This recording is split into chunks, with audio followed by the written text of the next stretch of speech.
Nova xornada de cancelacións e atrasos de trens. Malia que os sindicatos maioritarios e transportes acordaron desconvocar a folga, a situación está lonxe de ser normal nas estacións. 3 organizacións minoritarias aínda manteñen os paros, pero Renfe non estableceu servizos mínimos, xa que logo os viaxeiros volveron vivir un novo día de caos ferroviario. As consecuencias da sucesión de temporais chegaron hoxe á autoestrada AG57 que une Vigo con Baiona. Un desprendemento de terras á altura de Gondomar obrigou a pechar o tráfico nos 2 carrís en dirección Baiona. Temporalmente habilitouse un dos carrís do sentido contrario para permitir o paso dos vehículos. Pacto en Galicia para reforzar o acceso á vivenda. Xunta, concellos e sector asinan un acordo para chegar ás 10.000 vivendas públicas no 2030. Para a súa construción crearánse 60.000 empregos e mobilizaránse 7.000 millóns de euros. Boas noites. Decenas de puntos da rede viaria galega están nunha situación crítica despois de tantos días de chuvia sen parar. Ourense e Lugo son as provincias máis afectadas, pero hai problemas en todas as provincias. Só no concello ourensán de Bóboras hai ata 3 estradas afectadas polos desprendementos que a chuvia provocou sobre as vías preto de aldeas como a Xurenzás, Salón ou Liñariños. Está habendo corrementos de terra bastante grandes, con que nos arrastran troncos, maleza e demais. Tamén no concello de Berea, a estrada provincial 540 perdeu parte do recheo do firme na recta de Gontán. Están as carreteras perdidas, eso, todas cheas de folla, cheas de buratos, que houve moitos desprendimientos. En Lugo hai cortes en estradas de 5 concellos, Pantón, Navia, Muras, Bóveda e Cervantes. Neste último municipio é onde a situación semella máis delicada. Aquí arriba nesta montaña neva o seguido e ao deshielo destes días se baixa moita auga. O que se está facendo é trasladando a todos os nenos e nenas van camiñando pola parte esquerda. Acercan aos seus pais aquí, pasan andando e aquí recolles o taxi para o transporte escolar e levas ao colegio. Tampouco a provincia da Coruña escapa das incidencias. En Oroso, moi preto de Santiago, o estado da Estrada Nacional 550, principal alternativa á AP9, presenta danos críticos que a chuvia dos últimos meses só foi agravando aínda máis. Pedro Sánchez contactou hoxe con Alfonso Rueda para coordinar a resposta ante as choivas, contacto do que deu conta en redes sociais.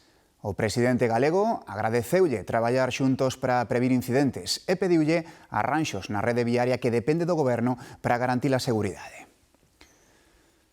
Seguimos falando das nosas conexións nun novo día de incerteza, cancelacións e atrasos para os usuarios dos trens en Galicia. Malia o acordo entre os sindicatos maioritarios e o Ministerio de Transportes para a desconvocatoria da folga, a xornada volveu deixar trens suspendidos e cancelados. Patricia. Sí, malia que os sindicatos maioritarios desconvocaron a folga onte, a normalidade aínda non chegou a estacións de trens galegas. Hai 3 sindicatos minoritarios que seguen mantendo os paros ao considerar que o acordo non é suficiente e a consecuencia é que houbo trens que se cancelaron de última hora porque ademais o quedar a folga desconvocada, Renfe tampouco puxo servizos mínimos viaxeiros que a diario utilizan os trens para ir ao seu posto de traballo, para ir a estudar, sobre todo entre as cidades do Eixo Atlántico. Hoxe recibían mensaxes de Renfe nos que se lle comunicaba que o tren non ia sair debido á folga. A compañía ferroviaria non dá datos exactos de cantos trens houbo que cancelar en Galicia nesta xornada, pero si recoñece cancelacións, atrasos e incidencias debido a uns paros que tiveron hoxe un seguimento en toda España de só o 2%. O tren Celta quedou miañando na estación de Vigo. É un 29 que non circulou pola mañá en Galicia. Renfe tivo que cancelar servizos entre a Coruña, Vigo e Ourense por falta de persoal. Os 3 sindicatos que manteñen a folga din que o acordo co Ministerio non recolle medidas inmediatas para mellorar a seguridade. En Galicia haría falta máis auscultación de las vías, máis revisión de toda a parte de taludes, de seguridade de la circulación, en general un seguimiento máis diario, más cotidiano de todas as cuestiones que poden afectar a la seguridad. E malia que os sindicatos maioritarios si desconvocaron a folga, moita xente xa renunciara a viaxar hoxe. Todo este ave chegou a Vigo cun único pasaxeiro, un mozo exipcio. Yo confío en el sistema del tren de Renfe y de todo. Es como hay cosas mal basadas, pero Esto la vida me da. O AVE só saíra con 14 pasaxeiros dende Madrid. Moitos quixeron evitar problemas. Así vimos a estación de Urzaizonte e así estaba hoxe, con só estome agardando o tren. De hecho, ayer vine de Madrid para acá y eso fue pasarme de un tren a otro hasta llegar hasta acá. Pero hoy veo, está todo solo, no sé qué va a pasar, vamos a ver qué pasa ahora. Tras o acordo cos sindicatos maioritarios, Renfe suspendeu os servizos mínimos. Ao longo do día pode haber máis incidencias. Do tren falouse tamén no Congreso. O Partido Popular insta o Goberno a realizar unha auditoría externa para analizar as vibracións e incidencias nas vías de alta velocidade. E insiste en que o ministro de Transportes, Óscar Puente, ten que asumir responsabilidades políticas tras a traxedia ferroviaria de Adamuz. A todos nos ha llegado informaciones sobre el mal uso de los recursos en este ministerio, recursos que nunca debieron salir de donde más se necesitaba, que es de la seguridad y del mantenimiento de nuestras infraestructuras. Señorías, respetar a las víctimas también significa no eludir responsabilidades ni diluir explicaciones. E a conexión ferroviaria de Galicia co resto da rede española tivo hoxe o seu lugar dentro das demandas do goberno galego o español en materia de turismo. Foi na conferencia sectorial que se celebrou hoxe en Madrid. A Xunta insiste en solicitar máis implicación ao Ministerio en asuntos como a transportes, cohesión territorial e impulso ás novas tecnoloxías. Tamén puxeron o foco sobre as duplicidades no rexistro das vivendas de uso turístico. O Ministerio e as comunidades acordaron axilizar a execución dos fondos europeos do Next Generation. Galicia está sen tren estes días e que ás veces pois a conectividade non é a que se merece o noso territorio e buscamos máis implicación do Ministerio de Turismo porque esa conectividade é fundamental para que o fluxo de turistas siga sendo o mellor. A Confederación Intersindical Galega, a CIGA, mantén para mañá a convocatoria de folga indefinida no sector do autobús na provincia da Coruña. Esta noite o Sindicato Nacionalista convocou asembleas para explicarlles a decisión aos traballadores. Manteñen o paro a pesar de que non secundan nin a UGT nin comisións que decidiron suspender a súa participación á espera dunha nova xuntanza ca patronal este xoves. A semana pasada, os dous sindicatos asinaron un preacordo cas empresas que despois foi rexeitado polos traballadores. Alianza en Galicia para dar resposta á falta de vivenda. Xunta, concellos e sector asinaron un pacto co obxectivo de chegar ás 10.000 vivendas públicas no 2030. Prevén mobilizar 7.000 millóns de euros e xerar 60.000 empregos na súa construción. O segundo pacto da vivenda de Galicia pon o foco en impulsar a construción, a rehabilitación e o solo residencial para chegar ás 10.000 vivendas públicas en 5 anos, con 2.000 millóns de investimento da Xunta e 5.000 millóns de investimento privado. Alfonso Rueda fala de ambición sen precedentes nesta materia. E que se acordara por unanimidade compromisos serios e compromisos firmes e compromisos que hai que cumplir. Eu creo que non se fixo en ninguna outra comunidade autónoma. O presidente agradece aos 16 concellos que lle cederon parcelas á Xunta para a construción de pisos e apela á colaboración de administracións e sector privado para dar resposta á falta de vivenda. Por tanto, todos os ofrecementos de plan de vivendas estatais, sempre que sexan en condicións realistas para poder facer o que estamos asinando aquí, ímolo aceptar. Isto, insisto, non vai de cores políticas nin de apuntarse tanto. Si sale ben, todo o mundo podrá decir que tuvo participación neste éxito. O pacto está asinado por Xunta, concellos, arquitectos, promotores, administradores de inmobles ou asociacións de consumidores. As familias que pagaron en efectivo o material escolar van poder acollerse ás desgravacións fiscais igual que os que pagaron con tarxeta. A Xunta xa ten a fórmula para que non queden fora. Anuncio no conselleiro de Facenda o que van facer é introducir nesa disposición adicional a excepción da desgravación fiscal dos pagamentos en efectivo realizados no 2025. O que imos facer é introducir nunha disposición adicional na primeira lei que se tramite no Parlamento de Galicia. Corgos participou nun acto do Círculo de Empresarios de Galicia. Trasladoulle o compromiso da Xunta para que o tecido empresarial galego poida seguir medrando. Queremos ser un aliado das empresas e axudarlles a ser cada vez máis competitivas. Fano tamén asegurou Corgos axilizando o pagamento a proveedores para que estes poidan contar con liquidez. Destacou a alianza entre o sector público, o privado e a sociedade para impulsar o modelo industrial en Galicia.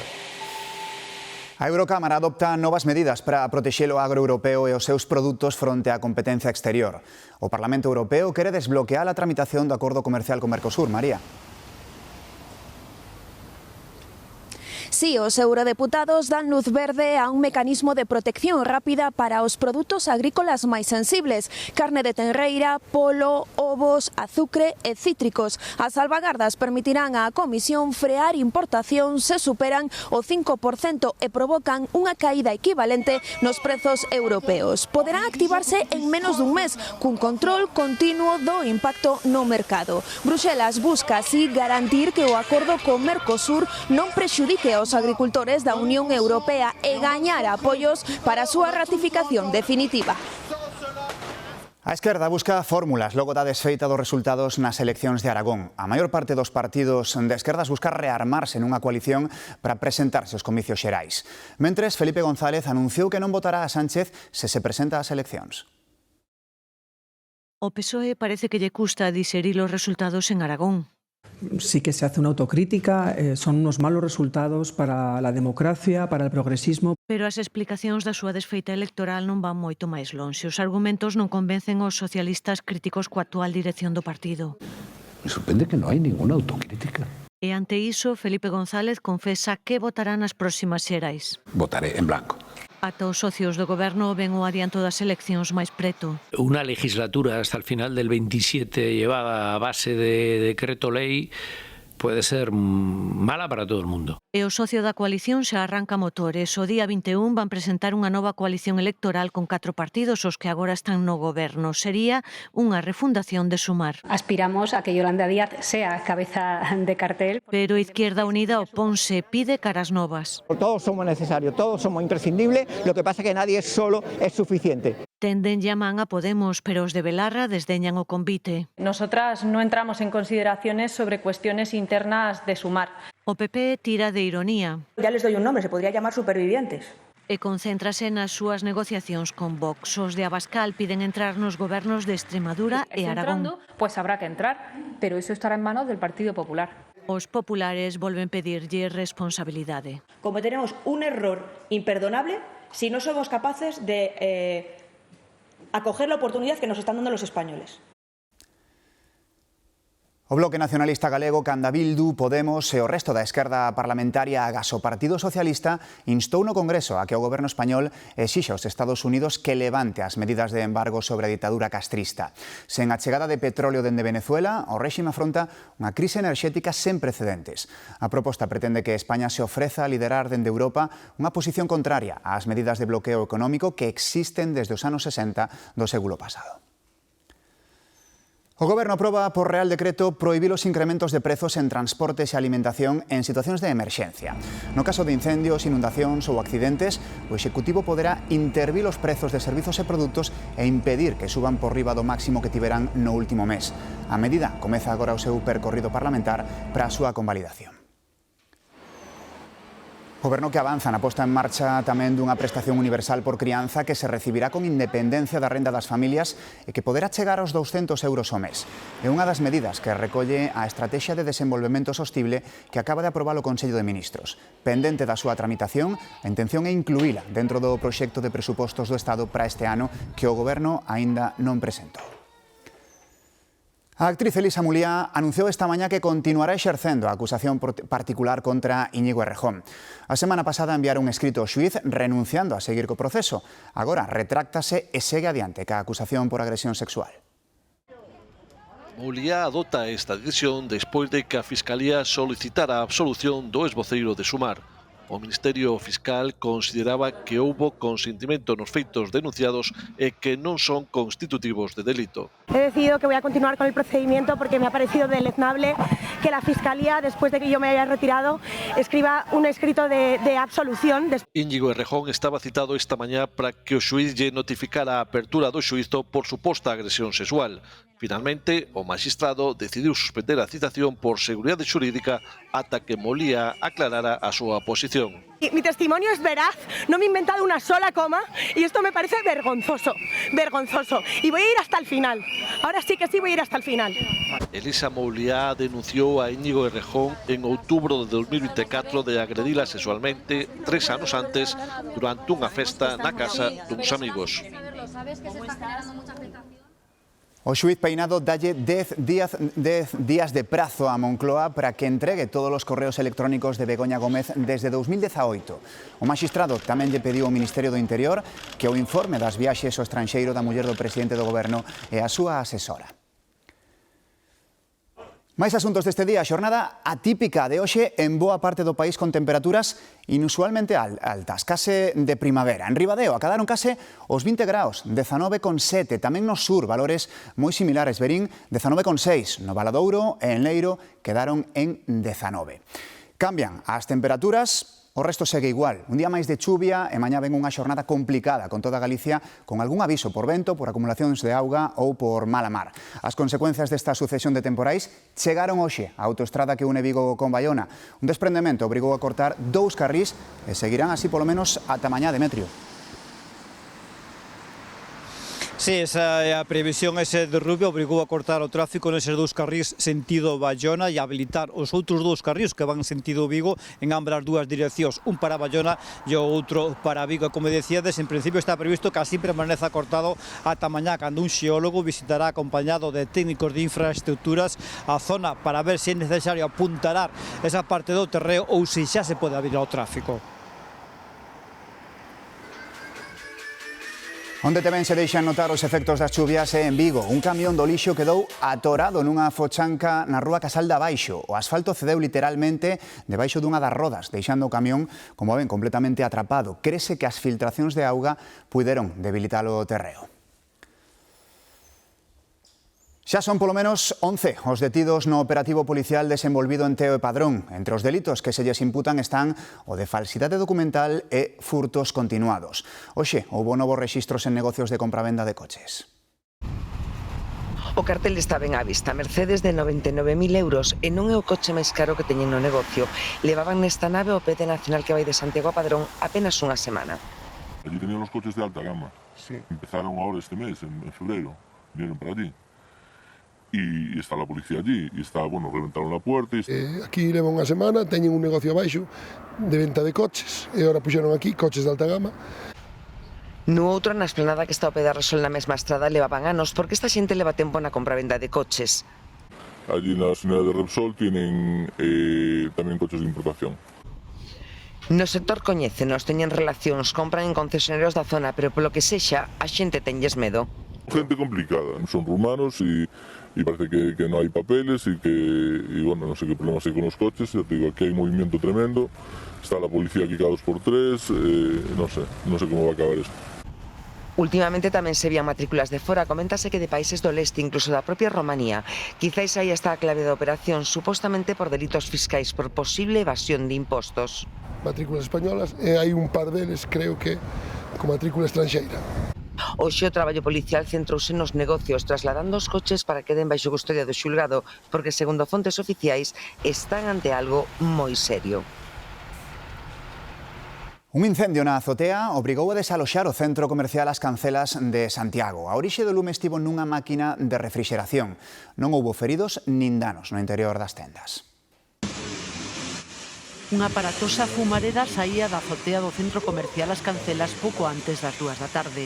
Hubo un estruendo que se pareció que como que había caído algo muy duro, un material metálico. Y de repente empezamos a ver como fume salindo de arriba e ao principio pensábamos que non iba a ser nada, pero pois ao final tuveron que evacuar a xente do centro comercial. A orixe do lume estivo na cuberta nunha máquina de refrixeración dunha das tendas. Non houbo feridos nin danos no interior, pero desaloxaron o edificio para evitar intoxicacións pola fumareda.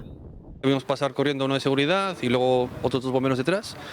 Y al rato ya empezó a sonar la sirena y el personal del sitio que estábamos comiendo ya dijeron que evacuásemos. A xente seguiu moi ben as indicacións porque estaba a policía e tal, e a verdad no momento que se dixo baixade as verxas que tedes que salir, pois salimos e xa está. O desaloxo durou pouco máis dunha hora. Primeiro entraron os responsables das tendas e despois o resto dos traballadores e o público. Eu con moita ansiedade porque miña nai é traballadora do centro, entón non sabía que nivel de incendio era, se estaba ben. A actividade do centro comercial retomouse con normalidade sobre as 4 da tarde. Investigan un gromo de sarna nunha gardería de Lugo. Dúas profesoras da Escola Infantil Gregorio Sanz foron diagnosticadas este martes desta doenza. Tras a comunicación do Concello, Sanidade activou un protocolo para informar as familias e averiguar se hai máis casos. Polo momento non se contempla o peche das instalacións. As dúas mestras deberán permanecer fora do centro durante 24 horas, xa que despois dese período considerase que o tratamento impide o contaxio da enfermidade. O audiovisual galego despide o actor Gonzalo Rei Chao, que faleceu hoxe en Ourense aos 80 anos. Encarnou o célebre Don Crisanto en Padre Casares e participou en series de gran sona como A Terras de Miranda e Libro de Familia. No cine destacou en títulos como A Praia dos Afogados e Somos xente honrada. E tamén foi a voz en galego do mestre Muttenroy na icónica serie Dragon Ball. Xa, por iso non abriu ninguén na casa. A ruta xacobea atravesa a provincia de León cara a Santiago. As igrexas e os albergues son auténticas postais do camiño. Hoxe imos ata alí, ata León, para recoñecer a catedral desta cidade. Parada obrigada para os peregrinos. Marcos Sueiro. Que tal? Comezamos por unha cifra, Pablo, se che parece. Cada ano por esta catedral paran, antes de seguir camiño a Santiago de Compostela, 60.000 peregrinos. Unha cifra en crecemento que xustifica, como dicías, que paremos a contemplar esta postal en forma de catedral, que é un dos exemplos máis representativos, por certo, do gótico peninsular. A esta hora xa o ven está iluminada a Baleira de Fieis, pero non deixaron de pasar camiñantes ao longo de todo o día. A Catedral de León non é máis que un exemplo de outros moitos que fan do Camiño de Santiago un lugar único. O que comezou como un xesto de agradecemento está a converterse nun fenómeno de mercado. A camiseta ca que Bad Bunny agasallou o persoal de Zara en Arteixo aparecía nas últimas horas á venda en plataformas de segunda man. O máis rechamante son os prezos que se piden por ela. Algunhas das camisetas aparecían este martes dispoñibles en plataformas de venda de segunda man, prendas polas que se solicitan ata miles de euros. A ver, me gusta mucho, pero no lo pagaría. No pagaría. Nada que ver. Aparte no me gusta Bad Bunny, así que... O deseño é idéntico ao que luciu o artista puertorriqueño no espectáculo do descanso da Super Bowl, unha peza única e personalizada. Eu personalmente a vendería tamén. Pois é como funciona o mundo, eu non penso moito dese xeito. É unha decisión de cada uno, me parece, depende das necesidades tamén de la persona, ¿no? Tras a actuación, Bad Bunny fixo chegar a camiseta ás traballadoras e traballadores de Zara en Arteixo que participaron no proceso creativo do seu vestiario. O feito de que regales un regalo xa está feo, non? Pero ademais, se por encima intentas vender, pois me parece máis feo todavía. Un xesto que pode demostrar que non tes vinculación ou non tes ese vínculo que pretenden que teñas coa túa empresa, non? Un xesto de agradecemento convertido polo mercado en exclusivo obxeto de colección.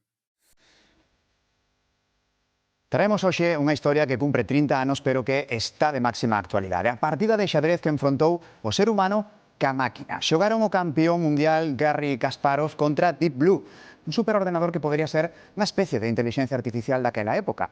IBM logrou que calculara 200 millóns de posicións por segundo. O encontro era o mellor de 6 partidas. A primeira gañou unha Deep Blue, pero finalmente o humano remontou e remataron 4-2 para Kasparov.